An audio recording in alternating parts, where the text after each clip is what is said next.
di framing sama orang Palestina ini sehingga terjadi kebencian yang amat sangat terhadap orang Israel.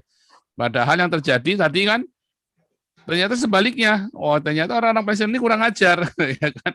Nah, memang kalau secara warasnya ya, lawang mereka ke rumah sakitnya aja ke rumah sakit Israel. Mereka saja kalau sakit presidennya ke Israel.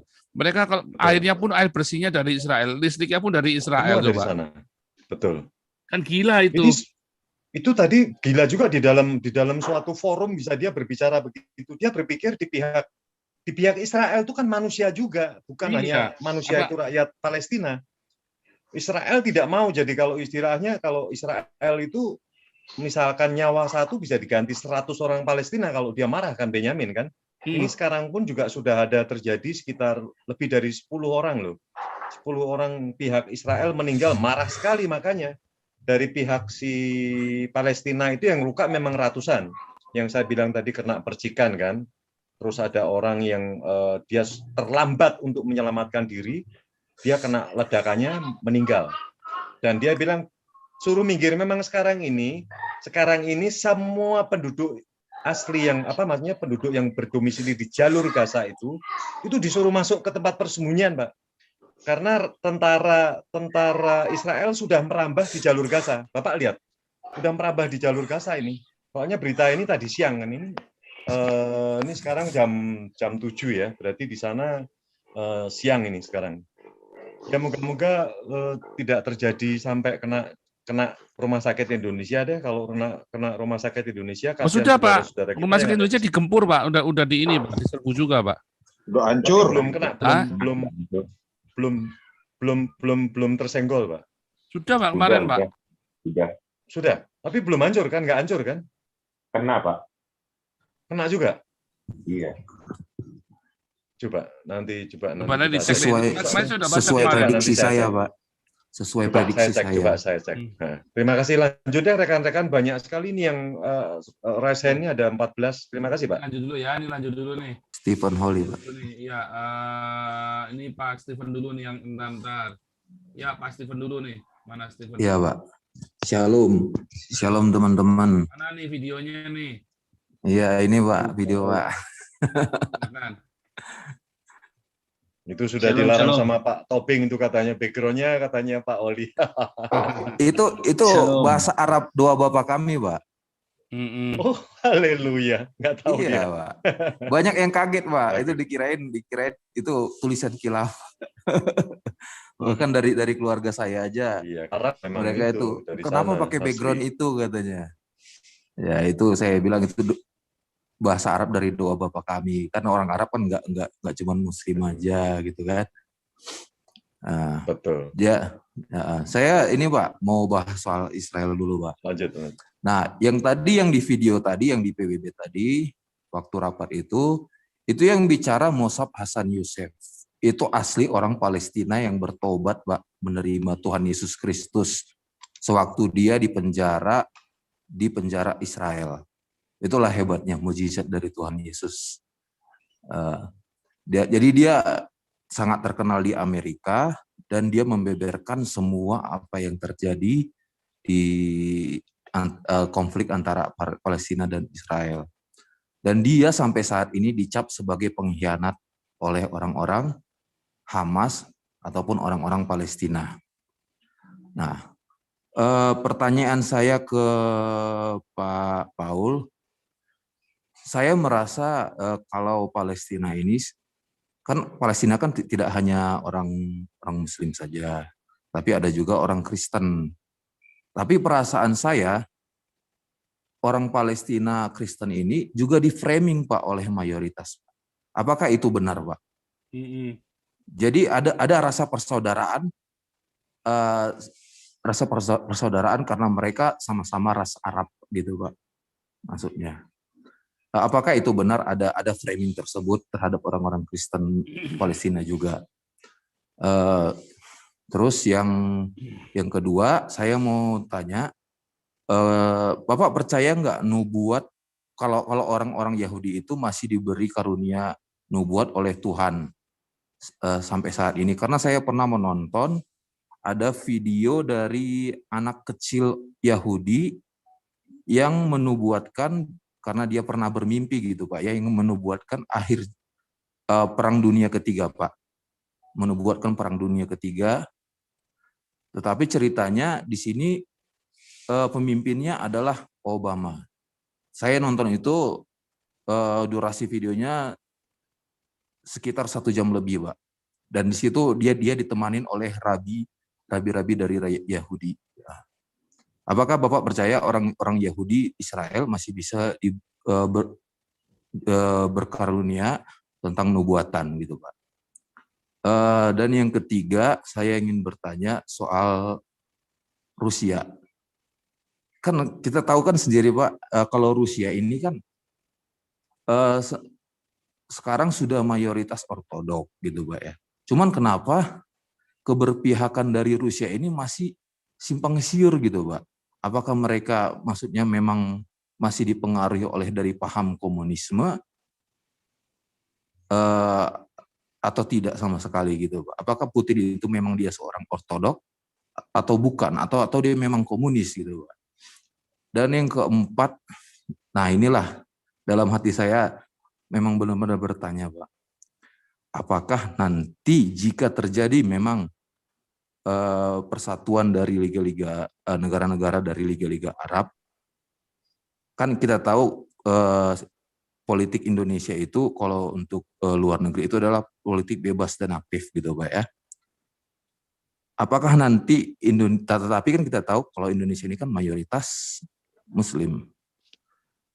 Yang menjadi pertanyaan saya, apakah nanti militer Indonesia bisa atau dipaksa atau bagaimana ceritanya untuk bergabung kepada negara-negara dari liga-liga Arab ini? Menurut Bapak bagaimana? Itu pertanyaan saya Pak. Ya, terima kasih. Yalah, itu pokoknya gini, nanti orang-orang Arab ini pasti akan berdamai dengan Israel. Ini Palestina ini kan cuma cari perhatian karena dia sudah ditinggal sama negara-negara Arab. Yang mendukung Palestina ini kan hanya Turki, Iran, Indonesia, sama Afghanistan. Kalau yang lain mah udah nggak ada yang dukung Palestina lagi. Negara-negara Arab semua dukung Israel semua. Karena mereka sekarang menyadari Palestina itu nggak benar. Dulunya mereka itu taruh Palestina itu memang buat ngeganjel supaya di seluruh jazirah Arab, bahkan sampai ke tanah Venesia itu jangan ada orang yang bukan Islam. Maunya mereka begitu. Tapi kan zaman berubah. Mereka terima kenyataan setelah mereka ternyata dimakmurkan oleh Amerika dan Inggris. Mereka tidak bisa mengejar kejayaannya orang-orang Eropa ini. Mereka sadar bahwa Islam itu bukan jawaban. Bukan jawaban. Makanya sekarang ini mereka juga masih menutupi terjadi perbudakan seks di sana. Itu ditutupin semua. Kemarin G20 sudah mau diboikot itu kemarin itu gara-gara ada perbudakan seks di Arab Saudi. Nah, itu sekarang menjadi taruhan besar di sana itu. Makanya mereka sekarang menyadari Mesir pun sekarang pro Israel. Nah, Palestina sekarang lagi cari perhatian.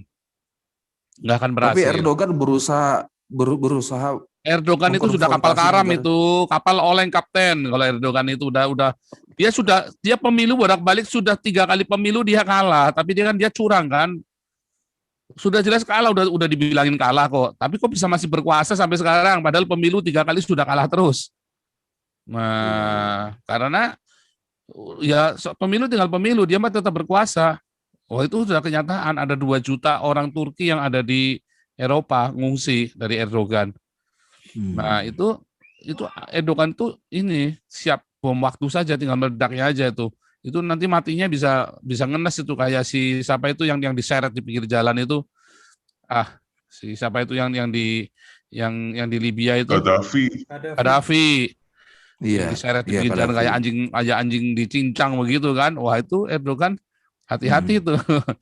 Wah, itu orang-orang marah loh, sini banyak orang marah sama Erdogan juga. Jadi boolnya kayak Gaddafi. Mengerikan sekali loh ini Erdogan ini, posisinya Erdogan ini. Mengerikan sekali. Nah, ini semua 3 kali pemilu kalah, tapi dia tetap berkuasa coba. Padahal sudah jelas kalah loh pemilu. Kebayang nggak itu orang marahnya seperti apa? Nah, itu yang terjadi dengan Erdogan. Jadi mau Erdogan mau menyudutkan suara apa itu? Suara malaikat banyak banget hari ini. Jadi Ya Pak, lanjut Pak.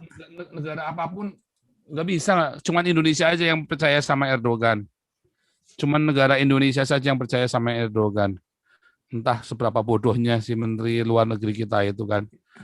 Heran saya juga. Heran kenapa dia dipertahankan jadi Menteri Luar Negeri gitu loh. Dengan kualitas seperti itu loh. Saya jauh lebih baik daripada Menteri Luar Negeri yang sekarang ini. Ya kan?